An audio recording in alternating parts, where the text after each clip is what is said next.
I will discuss the construction of the Gaussian multiplicative chaos measure for the Gaussian free field.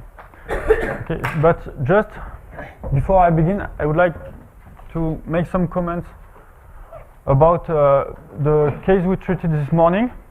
Just an example of application. I would like to have a word about the massive Gaussian free field.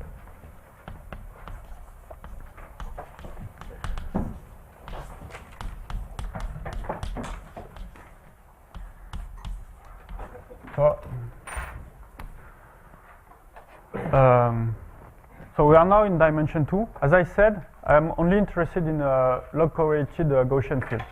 And concerning the Gaussian free field, so this is only in dimension 2, that there are singularities of log type. Okay, so all I am discussing is about the two-dimensional case. Okay, so what is the covariance kernel of this Gaussian free field? So the massive green function,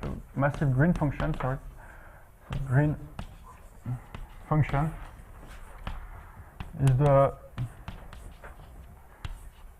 kernel or the green operator of the problem.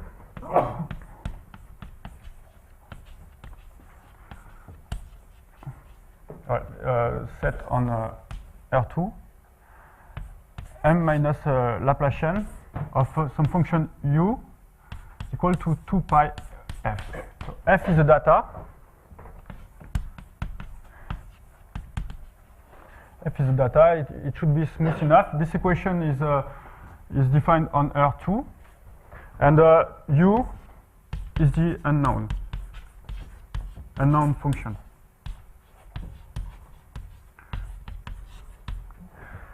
If you want to solve this equation, the solution u of this problem is given by the integral over R2 of g of xy, say gm of xy, f of y gy, with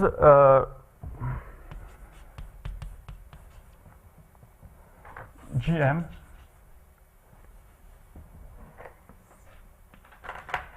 of xy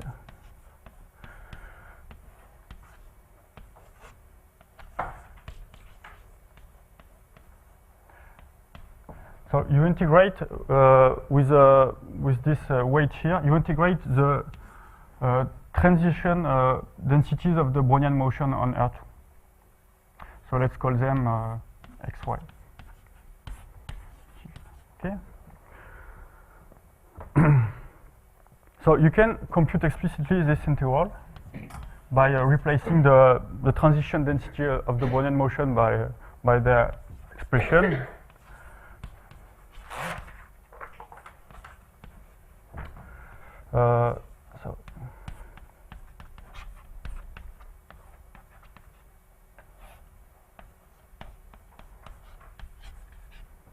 Okay.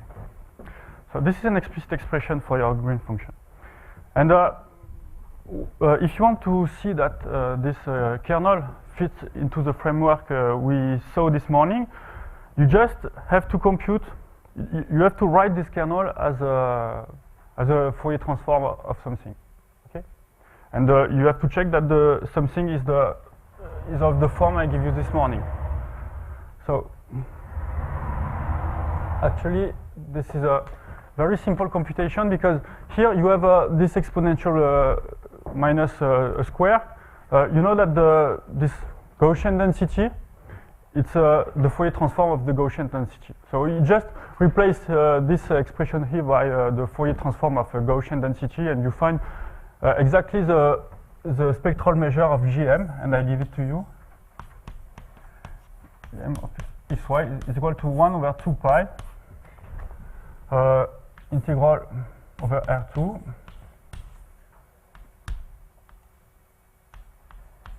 minus y 1 over m square plus u square. Okay, this is a very simple computation.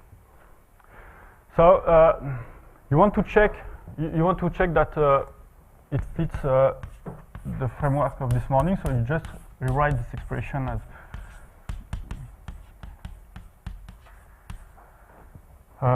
phi u divided by 1 plus u square, and you just set phi of u equal to 1 plus u square divided by 1 plus sorry, m square plus u square. Okay.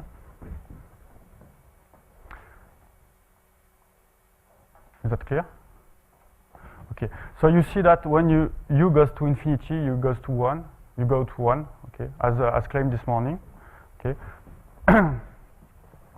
So it is easy to check now the assumption of this morning. So you have a way of constructing the random measure corresponding to exponential of gamma, the massive Gaussian free field. Okay. If you apply what we did this morning. Any question on that point? Is it clear? So now I'm going to focus on the GFF. So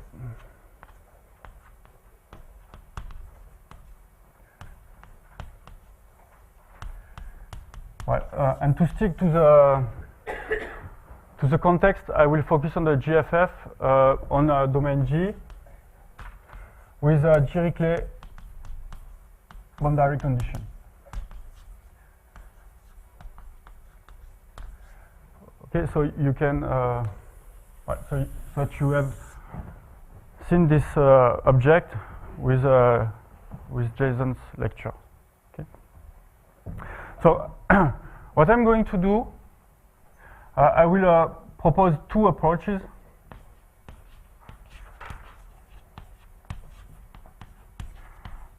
The first one is very much in the Kahn style, direct, and it will be a white noise decomposition. I will use a white noise to construct a GFF, and then just write a decomposition à la Kahn to apply directly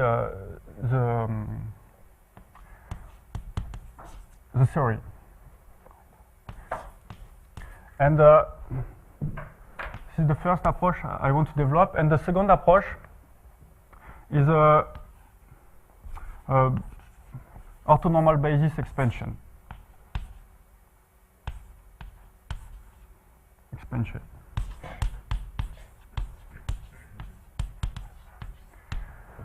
Okay, so you will have two ways of constructing this Gaussian multiplicative chaos measure.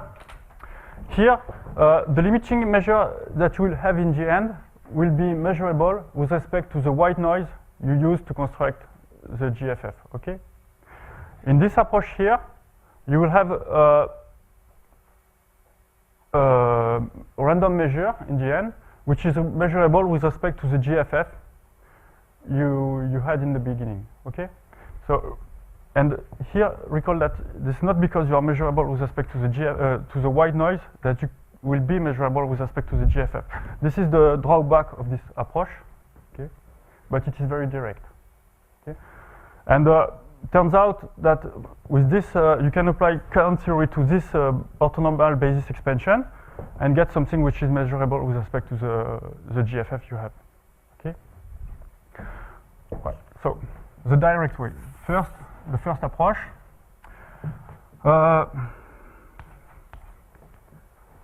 Any questions? Or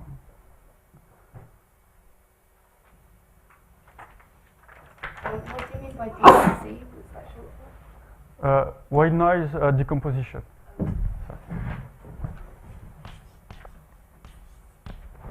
So the thing is that so this is first the white noise decomposition.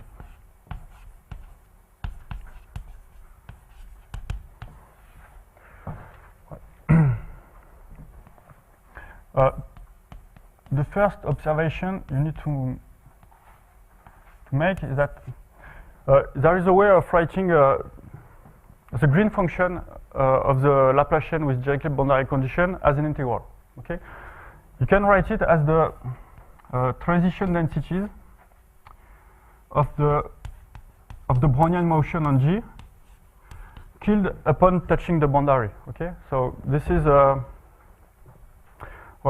formally PG G of xy, gy, say, is equal of the probability that a Brownian motion on G that should start at the point x in G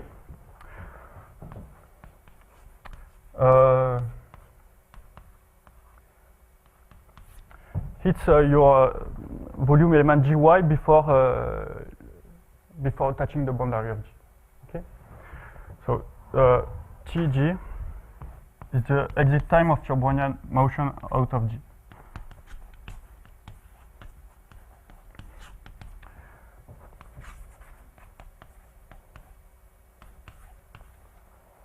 Okay, so this is just a Pauli transition of the Brownian motion killed upon touching the boundary. Okay, so why do I need this expression? Because when you have an integral representation of your kernel, you can use the shell relation to split your integral into integration over small segment of from 0 to infinity, and so you can write this expression as a sum where you have partitioned all your integrals between where you have partitioned the space 0 infinity. Okay, so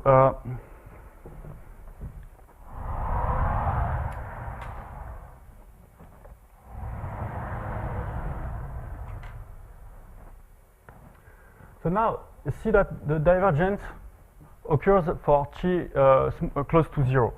So what I'm going to do is I want to write g of xy is equal to the sum over n of the integral between two, say, I can take any decreasing sequence which decreases towards 0. Okay, so I take the 2 minus n 2 minus n plus 1 p t g of xy dt, and so if I take yes, 1 goes 0 plus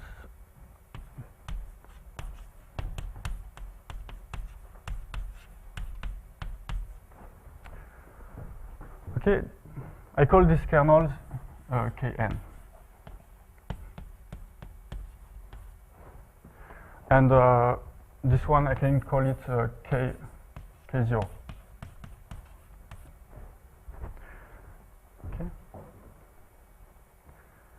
So the thing that well, this kernel is smooth because there is no. Well, you can check that there is no divergence in this integral. So now you have to check that this kernels Kn satisfy the Kant's assumption. So first of all, first observation, observe that they are positive. Okay, they are positive because the probability densities are positive. Kn is smooth.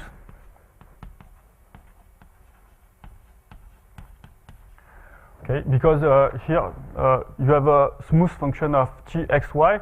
The function is smooth for t strictly bigger than 0, but here you integrate over a compact set, so there is no problem here. Okay, so they are smooth, but you have to check that these kernels are positive definite.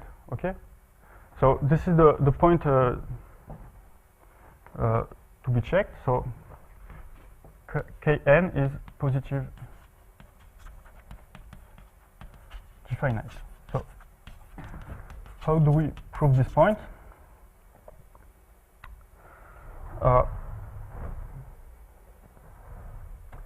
Okay, I will use this blackboard.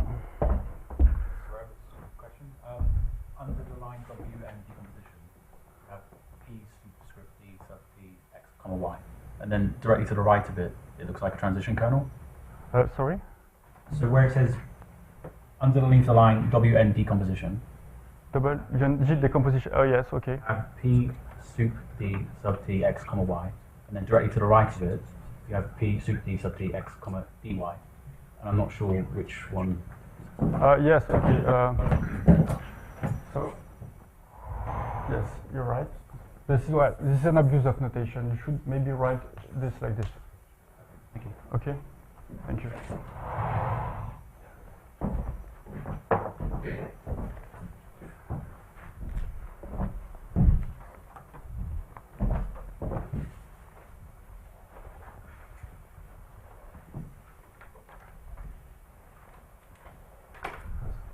So to check, so I'm going to check this point now.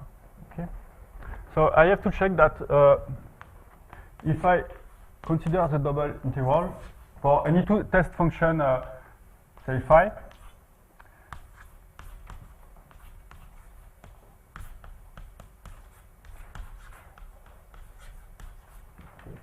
I have to check that this quantity is positive.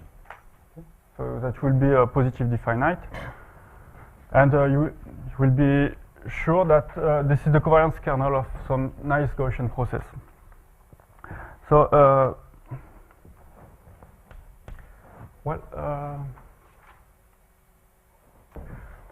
so just one point here is not important for the moment, but here, if I take the definition of the green function this way, I will have 1 over 2 pi times the log as a divergence, okay?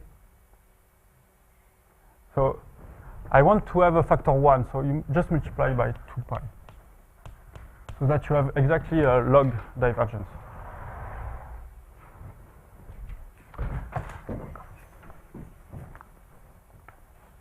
So here you have 2 pi everywhere.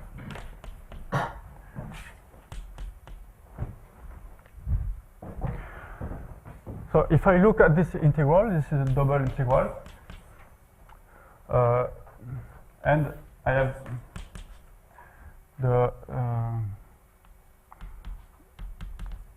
integral of the transition function.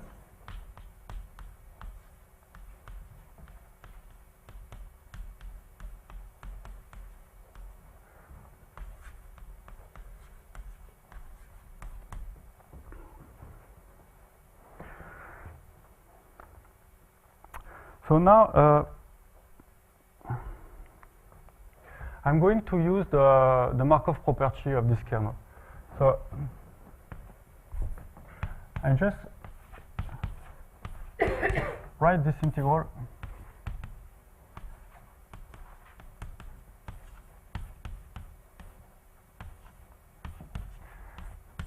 so you know that this transition kernel can be written as the integral over g of p t over 2 of x z p t over 2 of zy dz dx dy dt.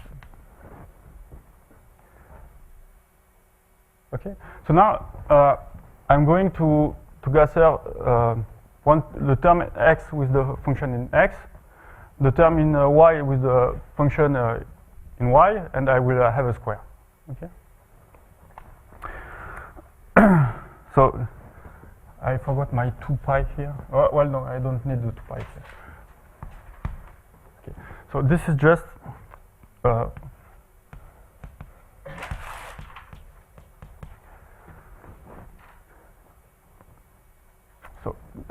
the integral over g of phi x pt over 2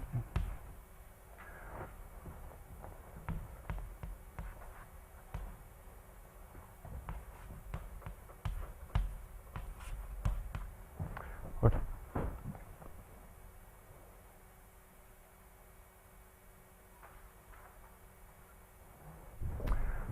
So this quantity is positive.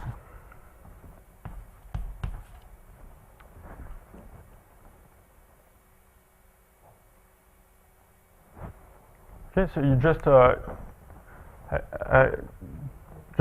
recall what I do, you gather the terms in x and you integrate over x, you Gaussian the term in y and you integrate over y, and you get 2 times the same integral, and this gives you a square. I think you might be missing an integral. Yes, there, yes, sorry.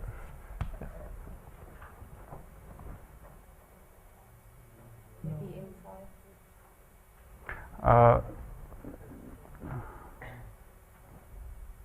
No. Integrals of the same. You need an integral. Ah, yeah, sorry. Yeah, it's integral of yes. Okay. Thank you.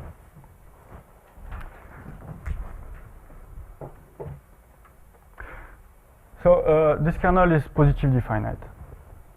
So you have a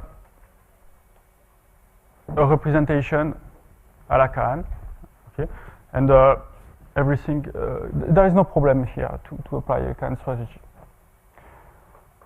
So. Well, just one comment to conclude this this approach. So, well, here you have some positive kernels which are of positive type, so and continuous. They are even smooth. So there exists a family of Gaussian processes which are continuous with this covariance kernel. Okay, I mean this is an abstract statement. It exists. But we can explicitly construct them, and I'm going to show you how.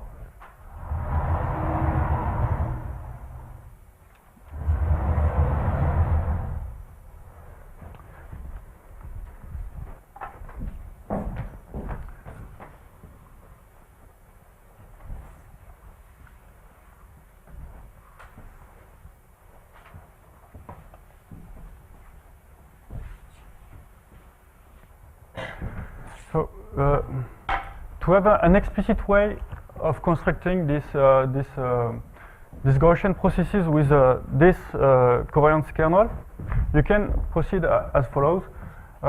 Take, so just a remark, construction of the Yn.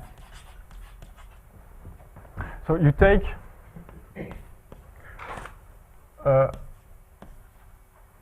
Gaussian white noise W distributed on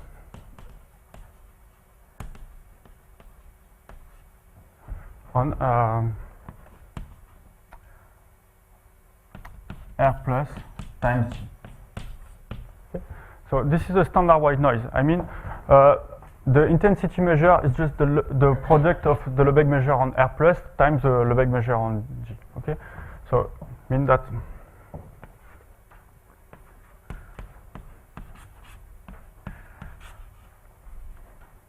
if you take two compact sets A and B, say, and if you want to compute the covariance of your white noise, this is just the integral of the indicator function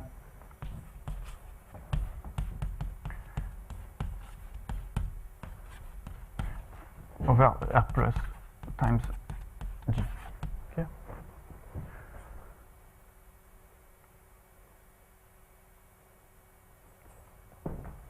So now you can set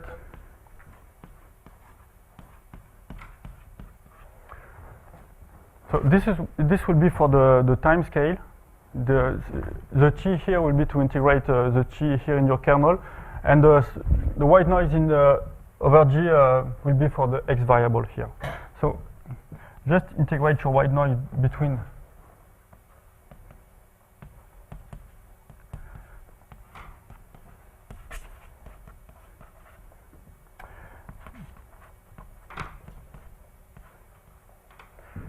Pt of x z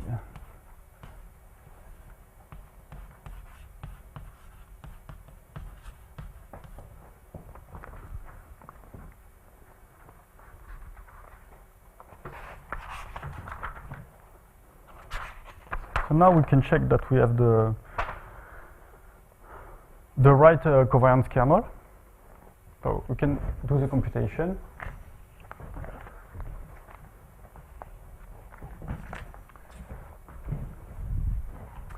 I'm going to keep this blackboard and use this one.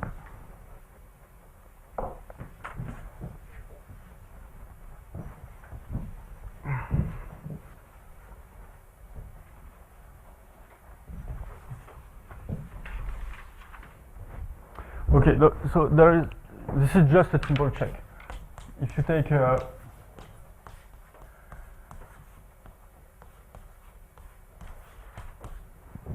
so if by definition of your white noise you will get 2 minus 1 plus 1 integral over g of pt over 2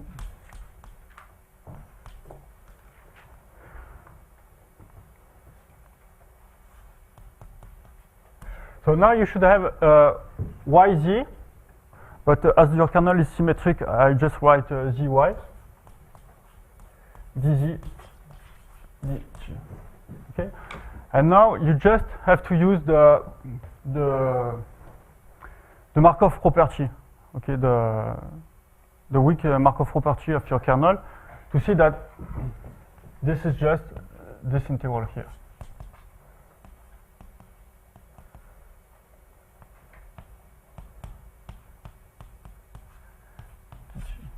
Okay, so this is just a kn.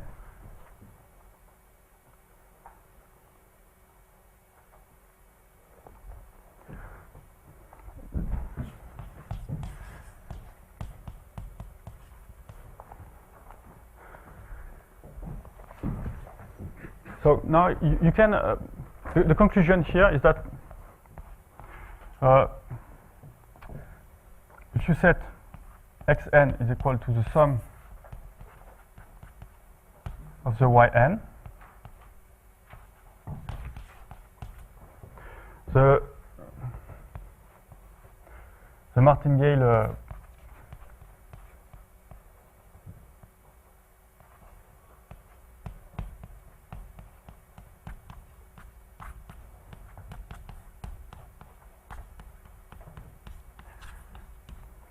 okay, you look at this family of random measure over G, and you can apply a Kahn framework.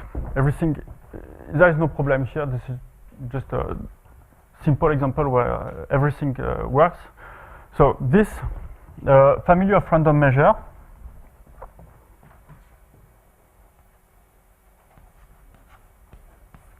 converges almost surely for the topology of vague convergence. Thank you. Somebody told me that I use the term weak topology for the standard topology on the space of random measure. Actually, this is rather called the vague topology. I mean, this measure integrated against a function, continuous function with compact support in G, converges toward the limit measure. Okay, so the test function here are the functions which are continuous with compact support. Okay. Range on G. Okay, so the limiting measure.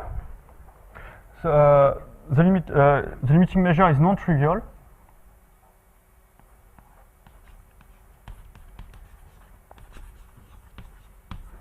Is non-trivial if and only if gamma square is less than 2 times the dimension, and here the dimension is 2. Okay, and dimension 2. So gamma square must be less than 4, and it is diffuse. I mean, it has no atom.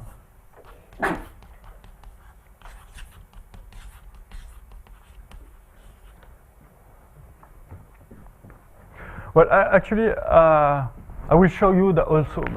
I haven't any claim so far, but I will show you that the support of this measure is the wall of the domain G. Okay, this is not clear for the moment. Okay, so I will show you this point later.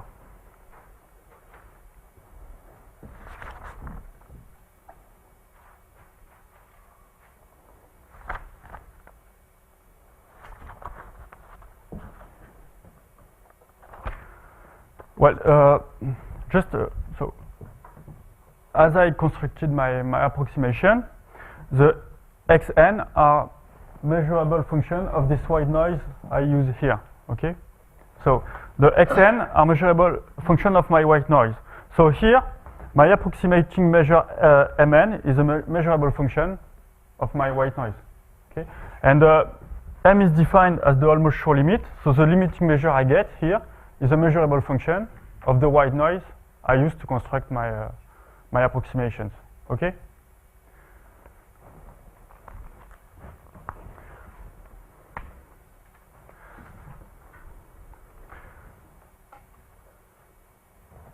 So now we can construct the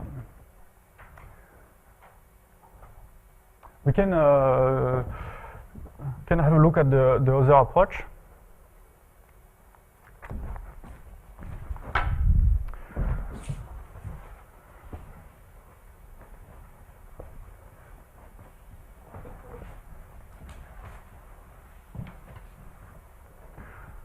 Any questions on this construction? Is it clear? Okay, so now we are going to see the second approach.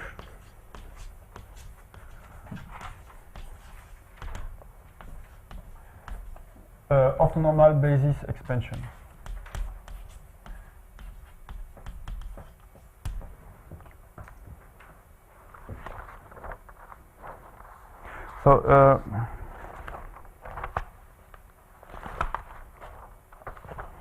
So you've seen with Jason that if you take, so first I have to consider a Gaussian free field, a given Gaussian free field, and I want to construct everything in terms of every measurable function of this Gaussian free field. Okay, so you can construct a Gaussian free field in the way Jason told you. So you take alpha n and this sequence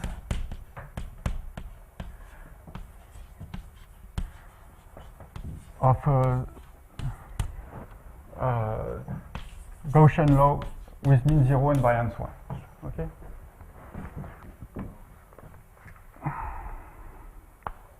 Well, you take, let En be an orthonormal basis of H1.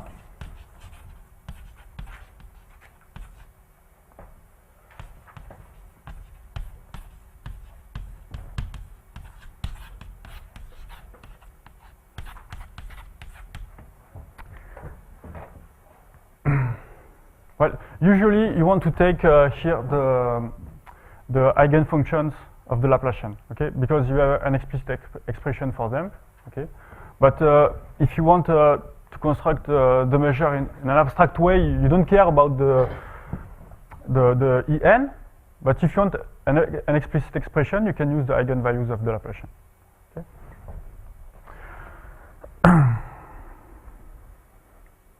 Okay. Formally, we get, well, actually, you know that x is equal to the sum of the alpha n En, and this sum is converging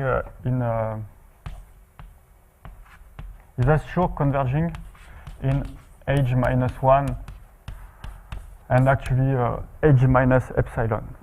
Okay.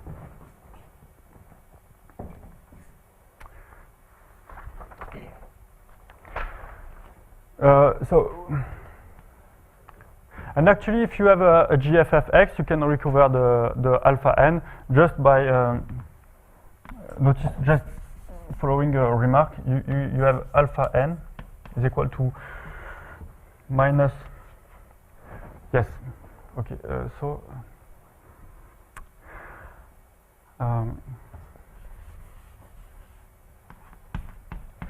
this is the definition Jason gave you, but you will have a divergence of 1 over 2 pi times log, and I want 1 times log, so I multiply by square root of 2 pi, so that when I take the variance of x, I will have a 2 pi here in factor of my green function, okay?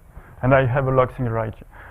So if you do, with this renormalization, you can recover the alpha n just by looking at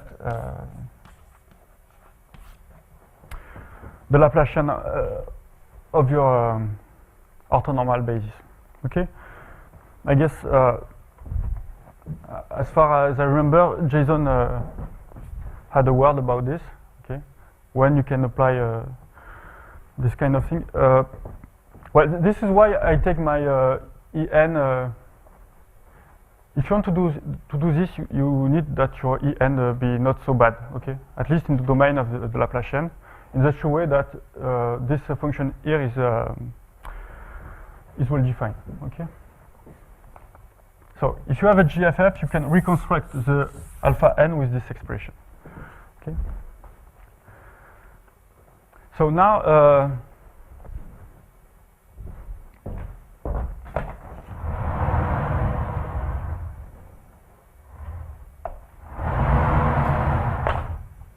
okay.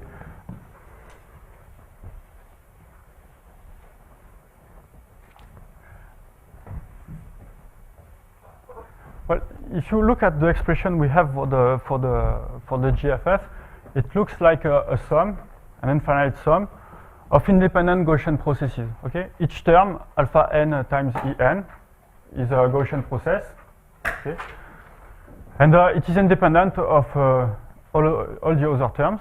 Okay, so it looks like, well, we are not so far from a decomposition à la Kahn. Okay, the main problem here is that.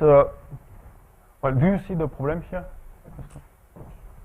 What is the shape of your what is the covariance kernel of the Gaussian process alpha n times En? Okay. If you set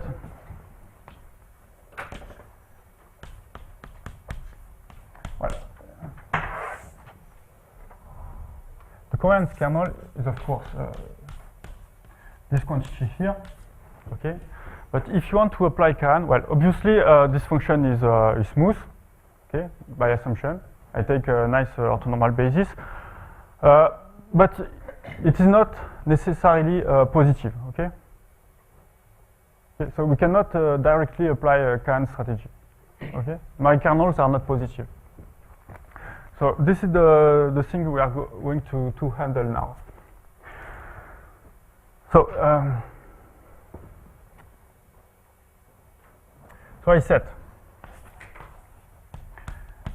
xn, I define xn as the partial sum.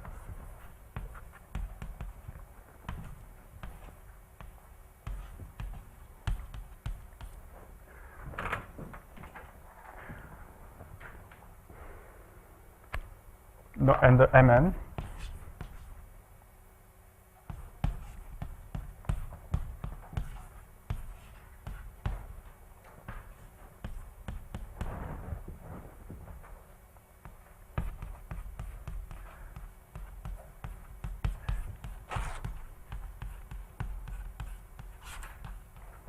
Okay. So this is as your random variables alpha are independent. This is still a martingale in N. Okay. You add independent weights when you pass from N to N plus 1. You just add an independent weight in the exponential. So you still this is still a martingale.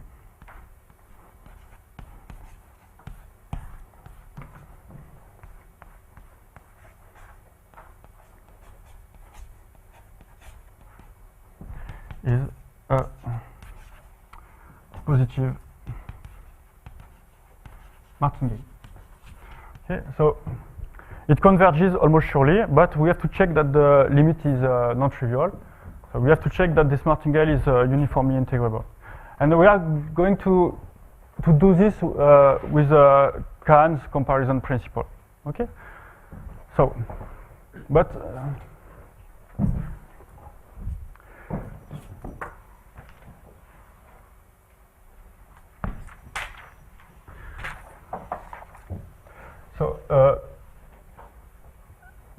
for the translationally invariant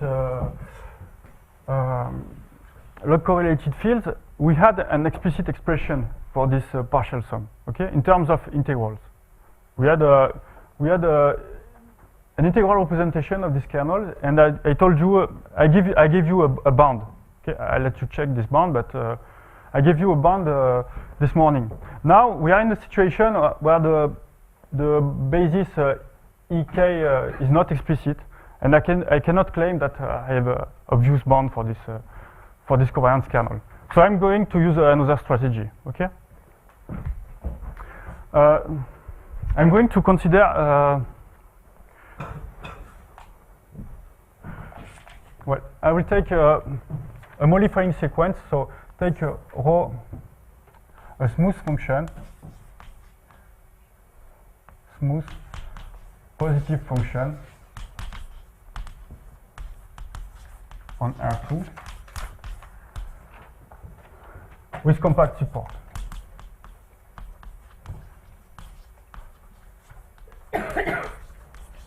And if you like to make the connection with Jason yesterday, you can take the circular average instead of the rho here. I take a smooth function, but you can take the circular average of the GFF if you want. Okay, it will work the same. So set rho epsilon is equal to, well, this is a standard way of defining a modifying sequence.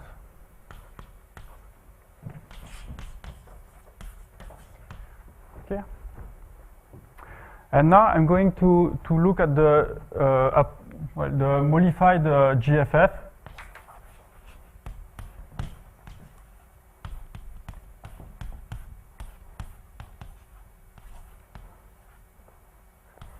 Okay. So this GFF here is a smooth Gaussian process for the same reason as Jason told you for the circle average convolution. Okay. So this is a nice Gaussian process. And furthermore, you can compute. You have an explicit expression. In fact, when you make the convolution here, you just make the convolution. You just get the sum up there, where each element of the basis is convoluted with the modifying sequence. Okay. So you've got an explicit expression of this field, for instance, conditioned on the alpha k. Okay, this is rather easy to see that. So now I'm going to set this is just the sum.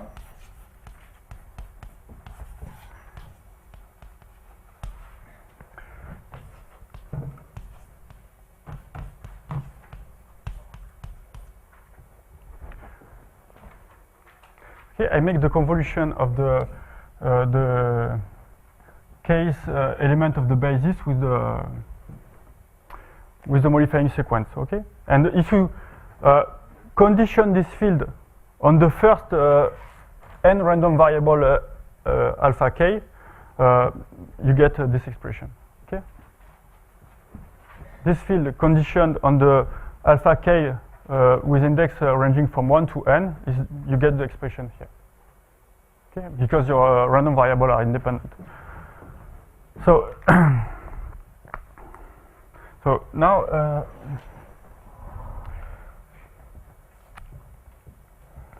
you can deduce that if you take a convex function f and you integrate over a compact set included in G,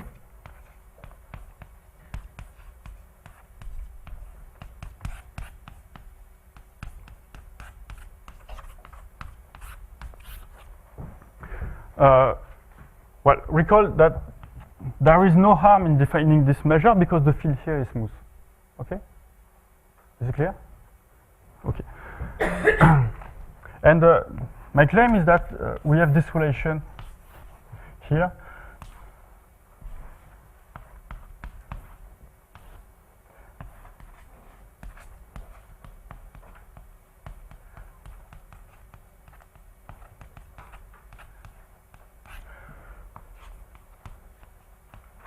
Okay, we have this inequality here for every convex function. Well, this is just a consequence of the Jensen inequality, because when you take the conditional expectation of this field to the condition on the n first random variable alpha k, you get this field here, okay? So this is just use of the Jensen inequality.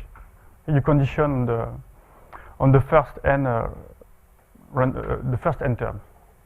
Okay.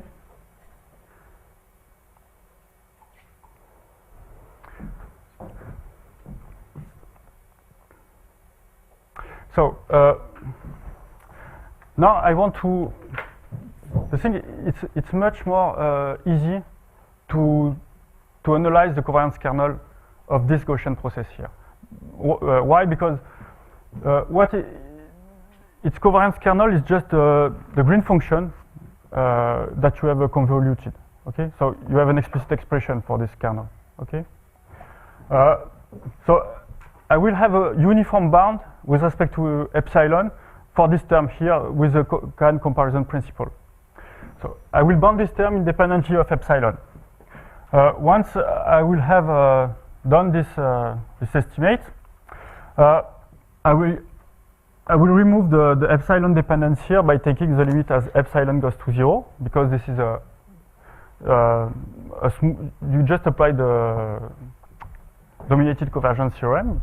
It converges toward xn, and so I will have a bound for the martingale mn, and I will have a bound which does not depend on n. Okay, so I will have a bound claiming that my martingale is uniformly integrable. So the strategy is I want to bound this quantity independently of epsilon with the help of the Cohen comparison principle. And if I can do this, I will be able to remove the epsilon here and then get a bound which is uniform in n for this quantity here. Okay. So that's what I'm going to do now.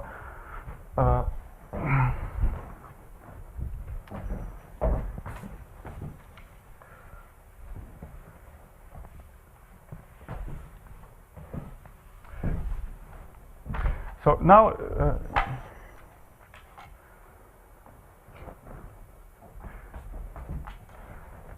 let's call G epsilon of xy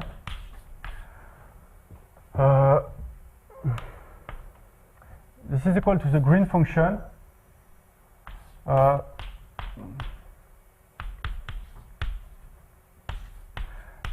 that you have convoluted with respect to each variable.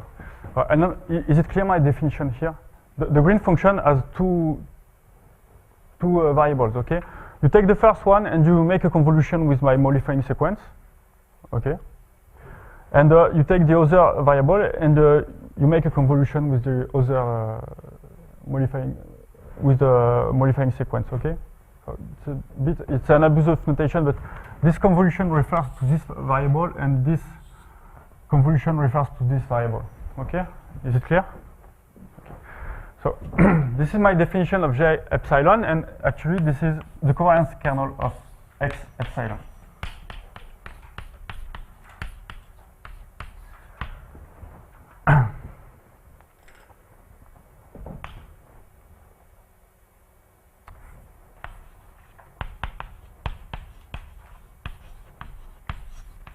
So recall that A is compact and included in G, so that you won't see in A the boundary effect of G, because you are far from the boundary, okay?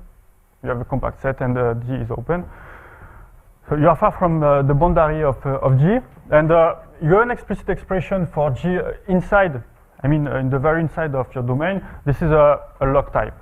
there is you see a log up to a bounded function.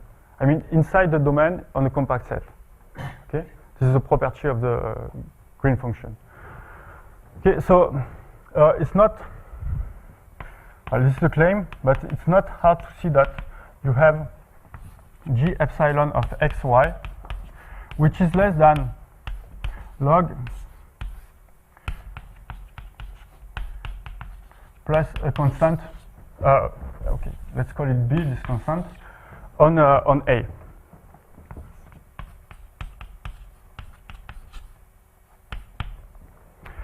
Okay. And the other claim is that if you take my simple example,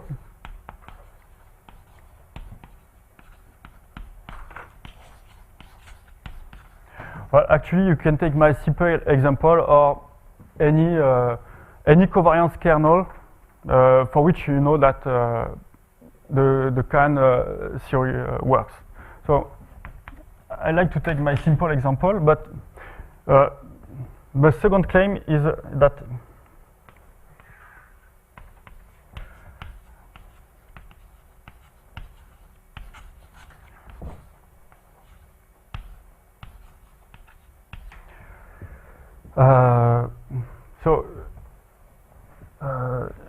for the let's call them K-chill. So you take the simple example of yesterday, and you write the capital K as a sum over the K-chill. Okay. My claim is that log of 1 over x minus y plus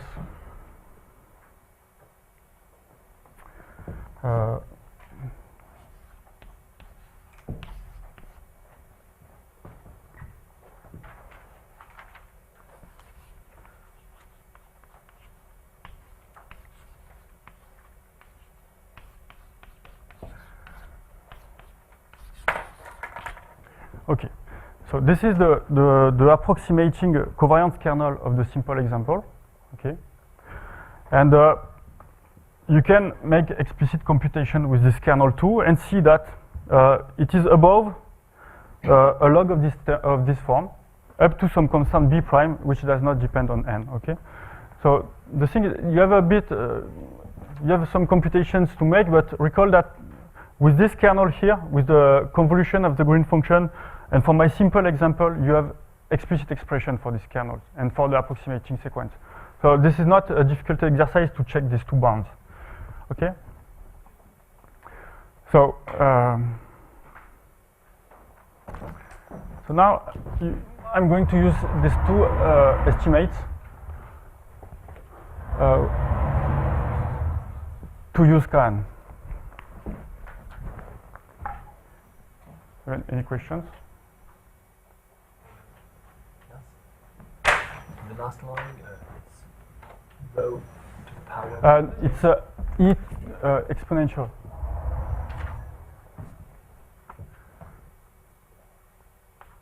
This is the exponential of minus n. In the simple example, if you take x equal to y, you should have here 1 over k. Okay, when you take x equal to y. So this term here is almost log n. Okay, and when you take x equal to y, you should get log n here. Okay.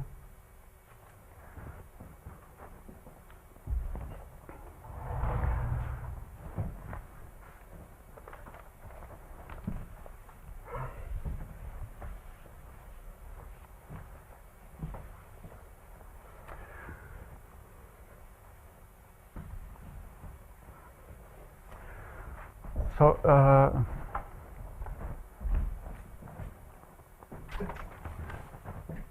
to sum up, conclusion, by gathering the two estimates,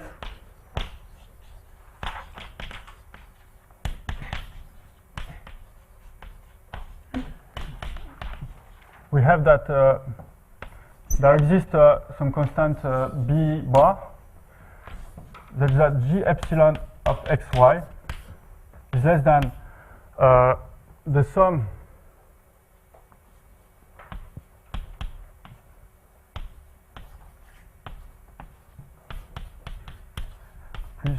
plus b bar.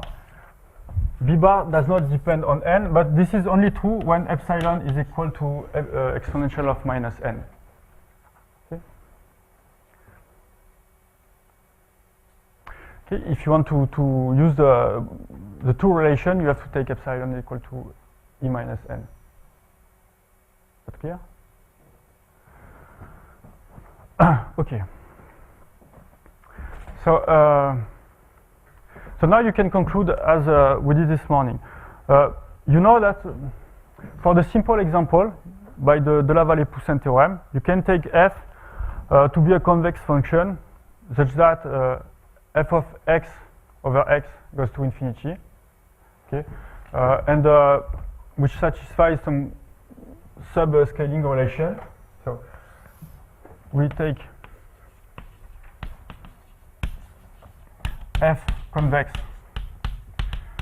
defined on R plus, taking values in R, such that, well, take f of 0 equal to 0, such that f of x divided by x goes to infinity, and for all lambda positive, well, there exists some theta, such that f of lambda x is less than lambda to the power theta times f of x. We can choose a convex function of this form, and such that the supremum over n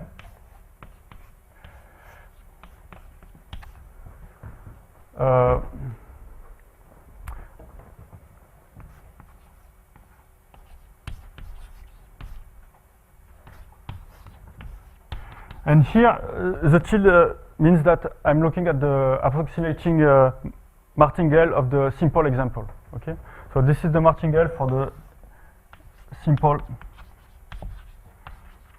example.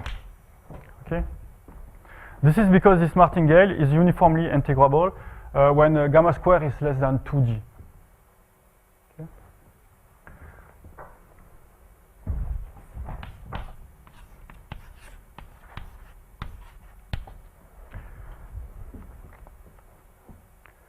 Okay, I repeat. You take the simple example. We are in dimension 2. This is a standard kernel à la Kahn. Okay? Kahn tells you that this martingale here is uniformly integrable, provided that this condition is satisfied. Okay? So if this condition is satisfied, this martingale is uniformly integrable. So the De Laval-Poussin theorem tells you that you can find a convex function satisfying all of this, such that this supremum is finite. Okay. So now we will use Kahn comparison principle to say that these quantities here are bounded uniformly with respect to epsilon, thanks to this inequality. Okay.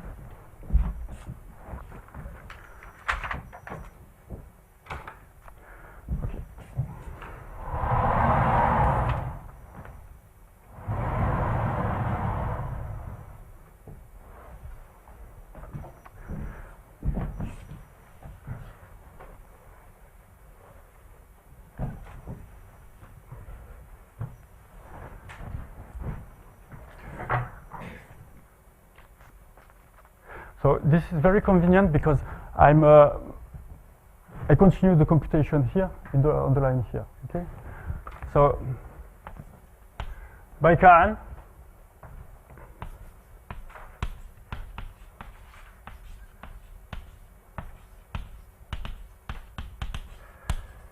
here I have I use the comparison principle with this inequality. This is an inequality of covariance kernels. Okay. Here, this is the convolution of the green function.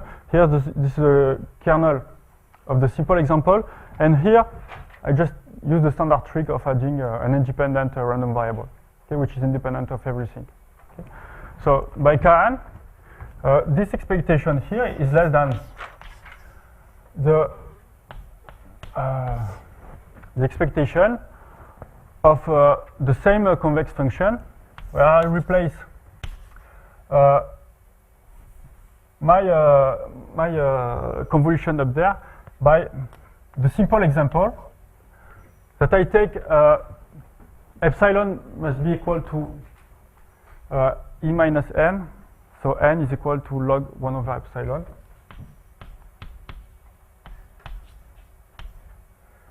times the term corresponding to the independent variable here. Okay.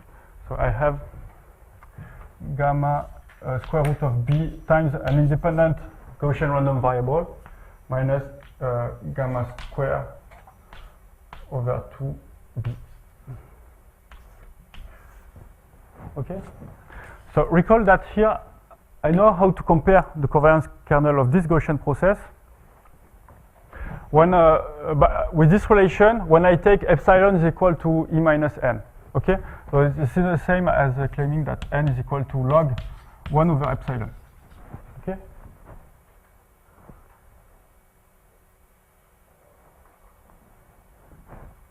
Is that clear? Or? Yes. Okay. So I use Karen to have this to obtain this bound here, and now I use the fact that the convex function is well sub-scale invariant. So this is less than the expectation of gamma theta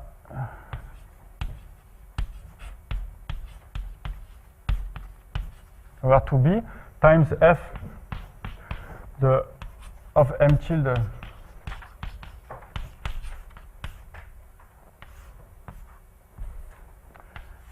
okay.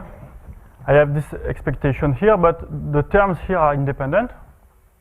Okay, so that I can split my expectation and get a product of expectation. Okay. So now this is a constant. This is doesn't matter what is it.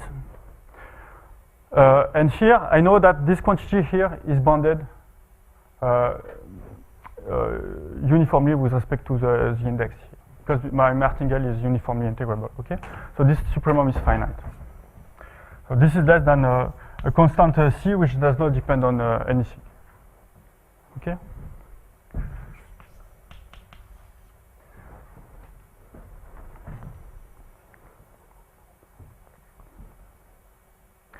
So okay, I'm almost done now. So what we have proved is that you can bound this quantity here independently of everything. I mean the epsilon.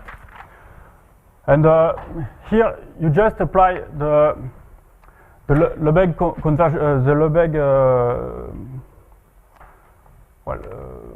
the Lebesgue dominated convergence theorem.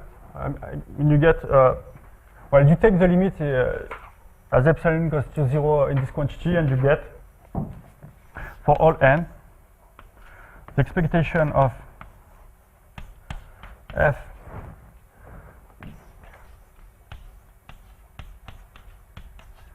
over 2 sin squared gx, which is bounded by a constant which does not depend on n. Okay, and this so you get a bound which is uniform in n, and the Laval-Poussin theorem tells you that this martingale is uniformly integrable. Okay. So your martingale is uniformly integrable, and so you can construct the chaos measure with an orthonormal basis expansion, and the limiting measure is non-trivial provided that gamma square is less than 4. Okay. Well, I'm done for today. Do you have any questions?